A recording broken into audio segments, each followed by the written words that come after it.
உங்கள் favourite TV ஷோக்களை இனி miss பண்ண தேவையில்லை. ZEE5 இல் முற்றிலும் இலவசமாக காணுங்கள். இங்கேயும் எப்பொழுதும். அம்மா, வீரா வாழ்க்கை அத அவ பாத்துக்குவா. அவ கூட நான் இருக்கேன், நான் பாத்துக்குவேன். நீ ஒண்ணு அத பத்தி கவலைப்பட வேணாம். நீ முதல்ல உன் வீட்டுக்கு கிளம்ப பாரு. நீ அந்த வீட்டுல இருக்கிறதா எல்லாருக்கும் மரியாதை, கௌரவம்.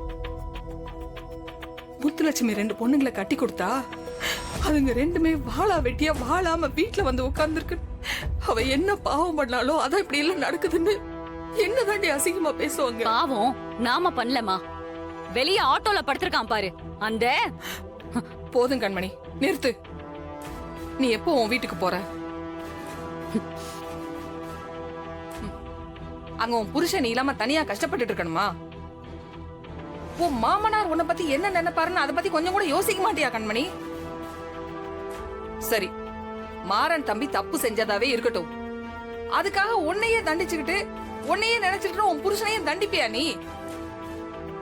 நான் சொல்றத கேளு கண்மணி. தயவு செஞ்சு நாளைக்கு உன் வீட்டுக்கு கிளம்பு. அதான் எல்லாருக்கும் நல்லது. அம்மா, அவங்க குடும்பத்தோட பிளான் பண்ணி நம்ம வீரா வாழ்க்கையை கெடுத்திருக்காங்க. அதெல்லாம் மறந்துட்டு எப்படிமா என்னால அங்க போய் வாழ முடியும்? ஐயோ, அது நடக்கவே நடக்காது. நான் அங்க போக மாட்டேன். முதல்ல வீராவை அந்த பாவை கிட்ட இருந்து காப்பாத்தணும். அதான் நான் எடுத்திருக்கிற முடிவு. ஏண்டி, அந்த தம்பிதான் வீராவை விரும்புறதா சொல்றாரு இல்ல? நல்ல பையனாவும் இருக்காரு. இதை விட வேற என்ன வேணும் சொல்லு? என்னவோ, நீங்க 2 பேரும் வீம்பு பிடிச்சிட்டு உங்க வாழ்க்கையை தொலைச்சிடாதீங்க. அவ்வளவுதான் நான் சொல்வேன் கண்மணி. அம்மா, எங்க வாழ்க்கையை எப்படி வாழணும்னு எங்களுக்கு தெரியும். நீ போய் படு.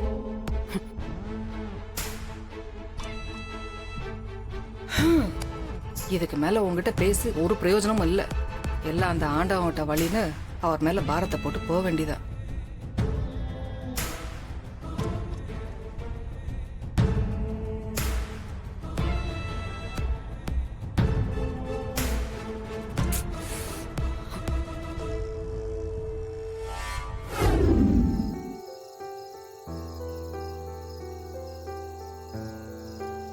மாமா, அம்மா குட்டிச்சாத்தா. மாமா, நான் தான் மாமா, பிருந்தா. ஏன்டி குடும்பத்தில் இருக்க எல்லாரும் ஒரே மாதிரி பயமுறுத்துறீங்க? நான் கூட என்னை வீட்டை விட்டு துரத்துறதுக்கு உங்க அக்கா ஏதோ பேய் ஏவி விட்டாலும் பயந்துட்டேன். இன்னும் அந்த அளவுக்கு போல, ஆனா அதுக்கும் சான்ஸ் இருக்கு. செஞ்சாலும் செய்யக்கூடிய ஆளுங்க தான் நீங்க. இந்தாங்க கொசுவத்தி. அங்க வெய். இதையாவது நீ ஏதாவது எடுத்துட்டு வந்தியா இல்ல உங்க அக்கா கொடுத்து விட்டாளா? இருந்தாலும் உங்களுக்கு ரொம்ப பேராசை மாமா. அக்கா உங்களை ஆட்டோல இருந்து தள்ளி விடலைன்னு சந்தோஷப்படுங்க. இல்ல என் செல்ல மச்சினிச்சி, உனக்கு இருக்கிற அக்கறை உங்க அக்காவுக்கு இருந்துச்சுன்னா எவ்வளவு நல்லா இருக்கும். எங்க போயிட போறா? மனசு மாறிடுவா மாமா. நீங்க 2 பேரும் சேரதான் போறீங்க. மாமா, பசிக்குதா? வயிறுன்னு இருந்தா பசிக்குதானே செய்யும். நான் வேணா யாருக்கும் தெரியாம போய் சாப்பாடு ஏதாவது எடுத்துட்டு வரட்டுமா? No no no no no no. இவ்வளவு ஸ்ட்ரகிள் பண்ணிட்டு நான் சாப்பிட்டேன்னா நான் மனுஷனே இல்லை. நான் பட்னி இருந்தாவது உங்க அக்கா மனசை மாத்த போறேன். அந்த கல் நெஞ்ச கரைக்க போறேன். அக்கா மனசு மாறுமான்னு தெரியல, ஆனா அல்சர் கண்டிப்பா வரும். ஆமால்ல. உங்க அக்கா சாப்பிட்டாளா? இல்ல மாமா, இன்னும் அதே நினைச்சிட்டு இருக்கு. நீங்க தாலி கட்டுவீங்கன்னு கொஞ்சம் கூட நினைச்சிருக்காதுல்ல, அதான். அதனால இத பத்தியே யோசிச்சுட்டு இருக்கு. நீ சொல்ல, நான் தப்புன்ட்டேன்னு உனக்கு தோணுதா? சேச்சே, இல்ல மாமா. நீங்க என்ன செஞ்சாலும் அது நம்ம குடும்பத்தோட நல்லதுக்காக தான் இருக்கும். நீங்க எங்க வீட்டுக்கு மாப்பிள்ளையா வந்ததுதான் சரி. சரி, நீ போய் தூங்கு. எந்திரிச்சு வந்தாலும் வந்துருவா. சீக்கிரம். ஓகே ஓகே, நான் போறேன் மாமா. அத்தை, அத்தை, காலையில இருந்து நீ எதுவுமே சாப்பிடவே இல்லை. வந்து சாப்பிடு. இல்ல ராகவா, எனக்கு பசிக்கல. உனக்கு சாப்பாடு எடுத்து வச்சிருக்கேன், நீ போய் சாப்பிடு. நீயும் வா, எல்லாரும் ஒன்னா சாப்பிடுவோம். வேணா ராகவா, நீங்க பசி தாங்க மாட்டீங்க.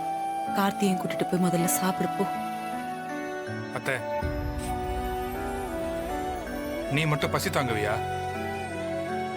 அப்பா மேல இருக்க வருத்தத்தை எதுக்கு சாப்பாடு மேல காட்டுற?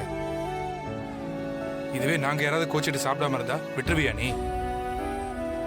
என்னென்ன சொல்லி எங்களை சாப்பிட வைப்ப? ராகவா, நீயே சொல்லு. நான் இப்ப என்ன தப்பு பண்ணிட்டேன்னு உங்க அப்பா என்கிட்ட இவ்ளோ கோச்சுக்கிறாரு? ஏண்டா, நான் என்னைக்காவது இந்த குடும்பத்துக்கு கெட்டது நினைச்சிருக்கேனடா? கெட்டது பண்ணிருக்கேனடா? அப்பாவுக்கும் அது தெரியும் அத்தை. இருந்தாலும் இந்த கல்யாண விஷயத்துல கோவம்.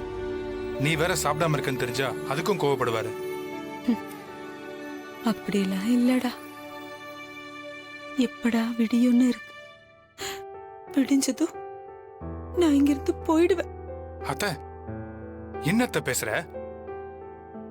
நான் இத்தனை வருஷமா யாருக்காக இந்த வீட்ல இருக்கணும்? அவரே என்கிட்ட பேச மாட்டேன்னு சொல்லிட்டாரு. இதுக்கப்புறம் நான் இங்க இருக்கிறதுல என்னடா அர்த்தம் இருக்கு? எங்களை பத்திலாம் யோசிக்க மாட்டியா? உங்களுக்கு எல்லாம் என்னடா? நீங்க வளர்ந்துட்டீங்க, உனக்கு கல்யாணம் ஆயிடுச்சு, உங்க அப்பா இருக்காரு, அவர் உங்க எல்லாரையும் பார்த்துப்பாரு. எனக்கு தான் யாருமே இல்லை. அத்தை, என்னத்த ப்ளீஸ் அப்படிலாம் சொல்லாத அத்தை. அத்தை, ராகவா, நான் எங்க அம்மா அப்பா முகத்தை பார்த்ததே இல்லை. எனக்கு எல்லாமே என் அண்ணன் தான். நான் இங்க வந்தப்போ அண்ணன் என்னை விட்டுட்டு வியாபாரத்துக்கு போயிடும். அது எப்படா வரும்னு காத்துக்கிட்டே இருப்பேன். அண்ணன் வீட்டுக்கு வந்த உடனே காலையில இருந்து நடந்ததெல்லாம் அதுகிட்ட உட்காந்து லொடன்னு பேசிக்கிட்டே இருப்பேன். அண்ணனும் சிரிச்சுக்கிட்டே கேட்டுக்கிட்டு இருக்கோம். நான் என்ன பேசினாலும் கேட்கும், என்ன ஒண்ணுமே சொல்லாது.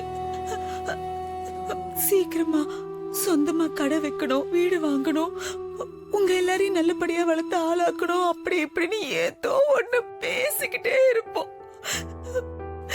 ஒரு நாள் கூட நாங்க பேசாம இருந்ததே அத்தை, இல்ல. அழாத அத்தை. அண்ணன் அண்ணன் என்கிட்ட எல்லாமே சொல்லும். ஆனா பாத்தியா, இப்ப என்கிட்ட பேச மாட்டேன்னு சொல்லிடுச்சுடா. அத்தை, என் மூஞ்சிலேயே முழிக்க கூடாது, வெளியில போ சொல்லணும் உன்கிட்ட சொல்றாரு.